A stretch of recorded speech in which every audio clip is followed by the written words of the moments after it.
तो आज स्टार्ट करेंगे नया topic, that is partners capital account of the chapter retirement of a partner. अभी हम लोगों ने रिटायरमेंट ऑफ अ पार्टनर में रिवैल्यूएशन अकाउंट बनना सीख लिया अच्छे से। एक बार फटाफट से रिकॉल करें, आप क्रेडिट साइड पर क्या लिखते हो, सारे गेन्स लिखते हो। वो क्या क्या हो सकते हैं, जब एसेट्स की वैल्यू बढ़ती है तो बाय साइड पर डालते हो, और लायबिलिटीज वैल्यू का डिक्रीज होना इज अ गेन, तो आप उसको बाय साइड पर लिखते हो। वाइसी वर्सा डेबिट साइड पर क्या क्या चीज़ें जाती हैं, सोचो। एसेट्स की वैल्यू डिक्रीज होती है और लायबिलिटीज वैल्यू बढ़ती है, तो दोनों चीज़ें एसेट साइड पर डेबिट साइड पर रिकॉर्ड करी जाती है। फाइन। इसके बाद हमने पढ़ा था अगर कोई अनरिकॉर्डेड एसेट होगा तो अगेन इसका मतलब एसेट इंक्रीज हो रहा है तो रिवैल्यूएशन के बाय में लिखते हो आप, और अनरिकॉर्डेड लायबिलिटी के केस में डेबिट साइड पर। फाइन। एक चीज़ का और ध्यान रखना, बैड डेट्स रिकवर्ड कभी कभी होते हैं, क्वेश्चन में गिवन होता है बैड डेट्स रिकवर्ड, तो दैट इज ऑल्सो गेन, तो रिवैल्यूएशन के बाय में जाता है। ठीक है, बाय बैड डेट्स रिकवर्ड के नाम से आप उसको लिख सकते हो। फाइन। तो आज स्टार्ट करते हैं नया topic, that is partners capital account of the chapter retirement of a partner. Partners capital account का फॉर्मेट बिल्कुल सेम है जैसे कि आपको दिख रहा है और जैसे कि हर चैप्टर में होता है। पर्टिकुलर्स पार्टनर्स है ना, debit side credit side.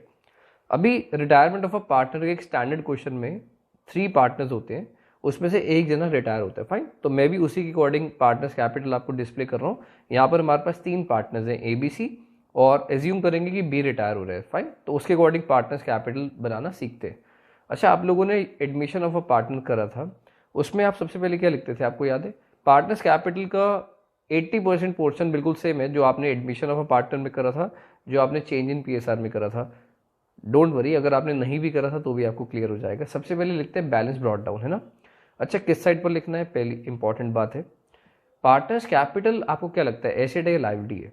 Partners capital sir liability होती है, as we all know, according to business entity concept. हम जो पैसा बिजनेस में इन्वेस्ट करते हैं दैट इज अ कैपिटल, और वो लायबिलिटी होती है फर्म के पॉइंट ऑफ व्यू से, क्योंकि हम जो पैसा आज इन्वेस्ट कर रहे हैं बिजनेस में वो हमारे लिए तो एसेट होता है, लेकिन बिजनेस के लिए वो लायबिलिटी होता है। फाइन। तो दैट्स वाई कैपिटल जब भी आप इंक्रीज करते हो, स्टार्ट करते हो, बाय साइड से होती है, क्रेडिट साइड से, और डेबिट साइड से कैपिटल को डिक्रीज करा जाता है। तो हमेशा ध्यान रखना, जब भी आपको किसी पार्टनर की कैपिटल इंक्रीज करनी है तो क्रेडिट साइड से करेंगे और डिक्रीज करेंगे तो डेबिट साइड से, क्योंकि इसके ऊपर लायबिलिटी से रूल्स अप्लाई हो रहे हैं। फाइन। तो सबसे पहले क्या लिखते हैं, by balance brought down. Fine. सबसे पहले क्या लिखेंगे, बाय बैलेंस ब्रॉट डाउन। यहाँ पर ब्रॉट डाउन कहाँ से मिलेगा आपको, क्वेश्चन में जो बैलेंस शीट गिवन होती है उसमें तीनों पार्टनर्स की कैपिटल जो होती है वो हम लोग यहाँ पर सबसे पहले लिखते हैं by balance brought down. Fine. इसका क्या मतलब है, जब हमने लास्ट बैलेंस शीट क्लोज करी थी तो तब उनकी कैपिटल्स वो थी जो हमें यहाँ पर लिखनी है, that is called balance brought down. Got it. इसके बाद हमें क्या देखना होगा बच्चों, क्या कोई रिजर्व पड़ा है बैलेंस शीट में? फाइन। तो रिजर्व्स को बांट देंगे सारे पार्टनर्स के बीच में। देखो, रिजर्व का मतलब क्या होता है, रिजर्व का मतलब है जैसे example general reserve, A, B और C ने तीनों ने मिलाकर कुछ पैसे जोड़े हुए थे और अभी B रिटायर हो रहे हैं, तो क्या B अपना उसमें से हिस्सा लेके जाएगा या नहीं लेके जाएगा? ऑब्वियसली लेकर जाएगा अपना हिस्सा। तो हम लोग रिजर्व्स को तीनों में डिवाइड कर देंगे। फाइन। तो हम लोग लिखते हैं बाय रिजर्व्स। अभी मैंने आपको बताया, जब भी आप पार्टनर्स की कैपिटल इंक्रीज करोगे, पार्टनर्स को कुछ दोगे तो उनकी कैपिटल इंक्रीज होगी तो क्रेडिट साइड पर रिकॉर्ड होगी। फाइन। तो बाय रिजर्व्स हम लोग उसको ओल्ड रेशो में बांट देंगे। फाइन। ये सब चीज़ें भी ओल्ड रेशो में है जो मैं आपसे डिस्कस कर रहा हूँ। सिर्फ गुडविल को हमें गेनिंग रेशियो में डील करना होता है, बाकी सारी चीज़ें हम लोग कौन सी रेशियो में बांटते हैं, ओल्ड रेशियो में। फाइन। तो आपको 2 चीज़ें क्लियर हुई। सबसे पहले we have to write down balance brought down, balance sheet से मिलेगा क्वेश्चन में से। रिजर्व दिया होगा आपको, वो भी आप उसको यहाँ पर डिवाइड कर देना, कौन सी रेशियो में, ओल्ड प्रॉफिट शेयरिंग रेशियो में। फाइन। तीनों को।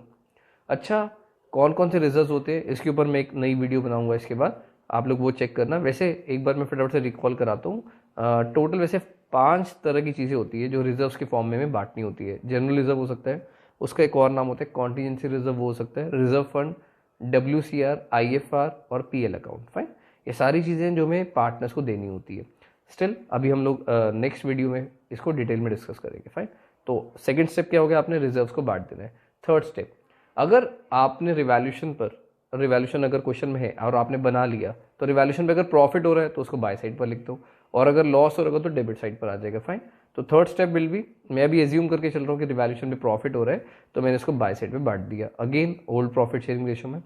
रिवैल्यूएशन चाहे कोई भी चैप्टर हो, हमेशा प्रॉफिट या लॉस उसका ओल्ड प्रॉफिट शेयरिंग रेशियो में ही बांटते हैं। फाइन। रीजन बीइंग, क्योंकि अगर मैं एडमिशन की बात करूँ तो नए पार्टनर के आने से पहले रिवैल्यूएशन बनता है, और रिटायरमेंट की बात करूँ तो किसी के रिटायर होने से पहले रिवैल्यूएशन बनता है। दैट्स वाई हमेशा ओल्ड प्रॉफिट शेयरिंग रेशियो में आप रिवैल्यूएशन का प्रॉफिट या लॉस बांटते हो। फाइन।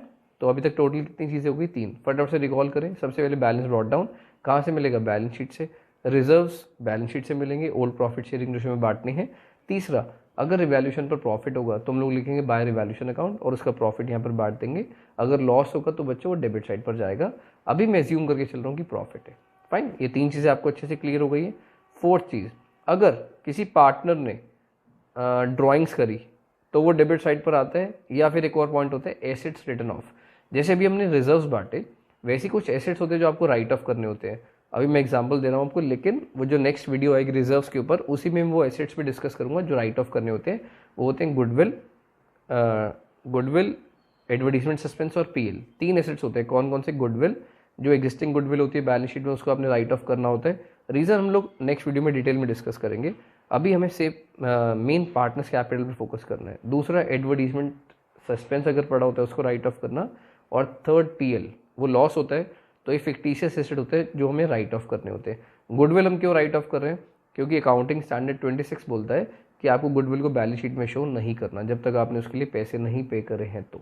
फाइन, डिटेल में पढ़ाऊंगा ये चीज़ें। फाइन, अब इतना क्लियर हुआ। टोटल कितने स्टेप्स हो गए? 4। फटाफट से रिकॉल करते हैं। बैलेंस ब्रॉट डाउन, रिजर्व्स को बांटना है, रिवैल्यूएशन का प्रॉफिट और एसेट्स को राइट ऑफ करना है। फाइन, 5th स्टेप भी मैंने आपको भी बता ही दिया था। ड्राइंग्स होगी तो आप डेबिट साइड पर रिकॉर्ड करोगे क्योंकि उसकी कैपिटल कम हो जाएगी पार्टनर्स की। फाइन, उससे तो ड्राइंग्स देखो 2 तरह से हो सकती है। या तो कैश में वो पैसा विड्रॉ करेंगे तो आपको लिखना होगा टू कैश, आगे ड्राइंग्स।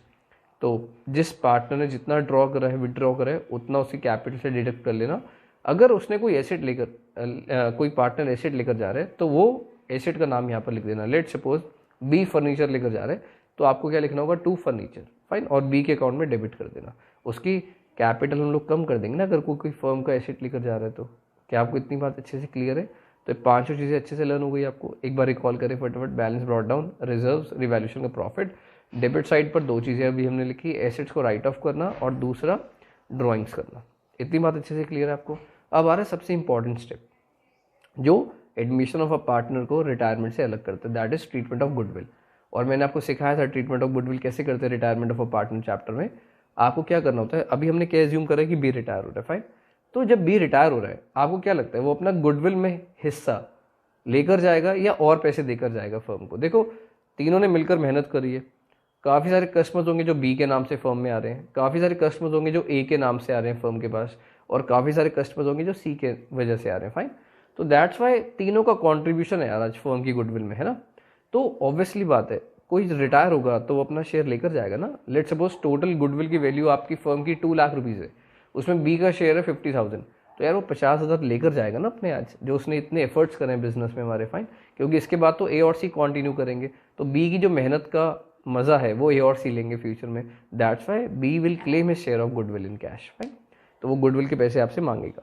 तो अब हमने उसको देने हैं पैसे, और कौन कौन देने वाला है? ए और सी। तो ध्यान से देखो ट्रीटमेंट आपको कैसा दिखेगा। बी के अकाउंट में आपने क्रेडिट साइड पे अमाउंट्स लिखनी है, लिखना है बाय एज कैपिटल और बाय सीज कैपिटल। मैं मान के चल रहा हूँ आपको जो ट्रीटमेंट फॉर गुडविल वाली वीडियो है वो आपने देख ली होगी, तो आपको ये चीज़ें अच्छे से समझ में आ गई होंगी। तो हम बाय ए और बाय सी लिखकर बी के अकाउंट में क्रेडिट करते हैं और टू बी लिखकर ए और सी के अकाउंट में डेबिट करते हैं। फाइन, इतना आपको अच्छे से क्लियर हो? पार्टनर्स कैपिटल बहुत ईजी है, एक बार फटाफट से रिकॉल करते हैं। सबसे पहले बैलेंस ब्रॉट डाउन, फिर आपने रिजर्व्स को बांटना है, अगर होंगे तो रिवैल्यूएशन का प्रॉफिट होगा तो इधर, लॉस होगा तो डेबिट साइड पर। डेबिट साइड पर हमने 2 चीज़ें लिखी थी, एसेट्स का राइट ऑफ करना या फिर ड्राइंग्स होना। फाइन, उसके बाद हमने गुडविल का ट्रीटमेंट किया। अभी हम मान के चल रहे हैं कि नॉर्मल क्वेश्चन आएगा जहाँ पर ए और सी को गेन हो रहा होगा। आप सबको अच्छे से पता है कि गुडविल का ट्रीटमेंट हम गेनिंग रेशो में करते हैं, तो बाय ए और बाय सी बी के अकाउंट में, और टू बी कैपिटल ए और सी के अकाउंट से डेबिट कर देंगे, क्योंकि ए और सी की कैपिटल आप कम कर रहे हो इसलिए आप उनको डेबिट कर रहे हो, और बी को आप पैसे दे रहे हो तो बी की कैपिटल इंक्रीज कर रहे हो। Make sense? आपको ये अच्छे से क्लियर है? अब बारी है फाइनल आंसर्स निकालने की। आप फाइनली आंसर्स कैसे निकालते हो पार्टनर्स कैपिटल के? सर हम क्या करते हैं, बैलेंस ब्रॉट डाउन वाली क्रेडिट साइड पूरी ऐड कर लेते हैं, डेबिट साइड को माइनस करते हैं, जो बचता है वो कैरी डाउन में लिख देते हैं। करेक्ट? तो ए और सी तो अभी कंटिन्यू कर रहे हैं फर्म को, तो उनका तो आप कैरी डाउन ही लिखोगे, है ना। अभी बी रिटायर हो गया।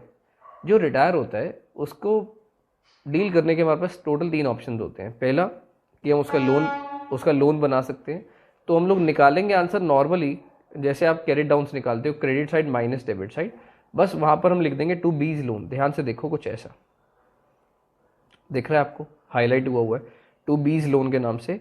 ये बैलेंसिंग फिगर आएगा, जैसे आप नॉर्मल कैरी डाउन निकालते हो, देखो ए और सी के तो अभी भी कैरी डाउन ही आएंगे।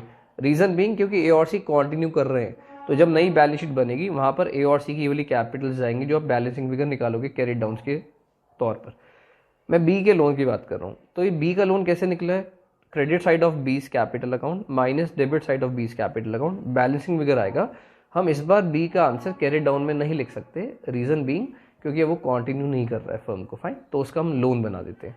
तो अगर क्वेश्चन क्लियर ना करे आपको कि उसकी पेमेंट करनी है नहीं करनी, तो अपने आप पेमेंट मत करना, तो उसका लोन बना देंगे, फाइन। क्या लिखेंगे, टू बीस लोन अकाउंट के नाम से बैलेंसिंग फिगर।